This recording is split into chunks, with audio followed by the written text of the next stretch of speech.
Hey guys, welcome to Shep Talk. Today, we're diving into the digital frontier once again with my review of Tron ARES. Directed by Joachim Roning, starring Jared Leto as Ares, Greta Lee as Eve Kim, Jeff Bridges as Kevin Flynn, and Evan Peters as Julian Dillinger. Runtime. Tron ARES clocks in at 1 hour and 59 minutes, which honestly feels just about right for a movie like this. Story. A highly sophisticated program named ARES is sent from the digital world into the real world on a dangerous mission. And from there, things get, well, weirdly familiar. Tron ARES feels destined to join the ranks of the movies that didn't exactly light up the box office, but later get adopted as a cult classic by die-hard fans, much like its predecessor. You can tell this one was made for the Tron faithful. The sheer amount of Easter eggs and callbacks packed into this film is borderline fan service overload. If you know the lore, you'll grin. If you don't, well, you'll probably wonder what the glowing frisbees are all about. Visually and sonically, it nails the Tron aesthetic. Those neon-soaked visuals and pulse-pounding beats that make you feel like your brain's plugged into an EDM concert. But story-wise, it's a patchwork of things we've seen before. Nothing new is really brought to the grid this time. And honestly, one of the movie's biggest sin is how it treats Tron Legacy.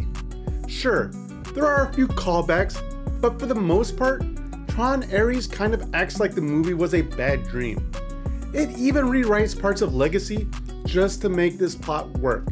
Bold move, but not exactly a satisfying one. Actors. Normally I break down this section, actor by actor, but let's be real, a blatant statement works better here. Jared Leto does a decent job playing a program who's not really supposed to feel emotions. Problem is, that lack of emotion kind of bleeds into everyone else's performance too. Nobody here really grabs that spotlight or delivers that scene-stealing moment. To be fair though, I can't put all the blame on the actors.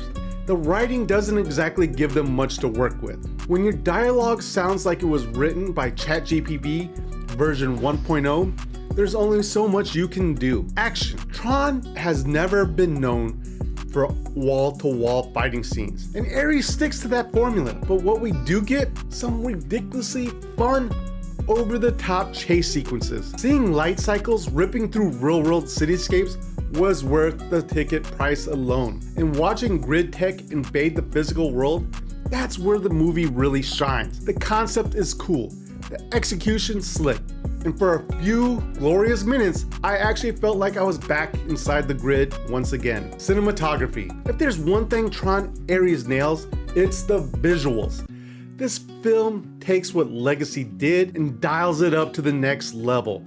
Even though we don't get to spend as much time on the grid itself, the tech and digital environments we do see are stunning. It's sleek, it's vibrant, and absolutely pushes the aesthetic forward. A feast for the eyes, if nothing else. Soundtrack. This is where Tron films have always flexed. From Daft Punk's masterpiece and Legacy to now 9 Inch Nails, yes, Trent Reznor and Atticus Ross deliver a score that is pure electric adrenaline. From the moment that first track dropped, I felt it vibrated through my seats and into my spine. Every beat pulses with digital chaos.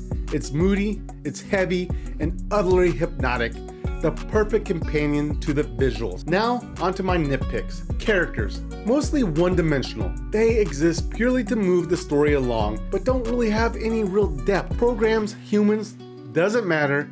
Everyone feels a bit, well, flatlined. Story, there was potential for greatness here, but instead, the writers played it safe, recycling themes and conflicts we've seen in the Tron series before. We've been there, we've done that, and bought the Neon Tron shirt. Overall, Tron ARES is a gorgeous looking, beautifully scored film that tries to reboot the franchise relevance, but ends up glitching in the same old loops. It's stylish, but hollow. A program running a command we've seen executed before. If you're a longtime Tron fan, you'll probably appreciate the Easter eggs and the nostalgia. But for newcomers, this just might feel like watching someone else's screensaver for 2 hours. But with all that being said though, Shep Talk gives Tron ARES 2.5 Sheps out of 5. It's not bad, just not fully uploaded. But guys, thank you for joining me for this review. If you enjoyed it, don't forget to comment, like, and subscribe. But also check out these other reviews right here. I'm sure you'll find something else to love. But guys, that's all I got time for today. Thank you for watching, and I'll see you at the next review.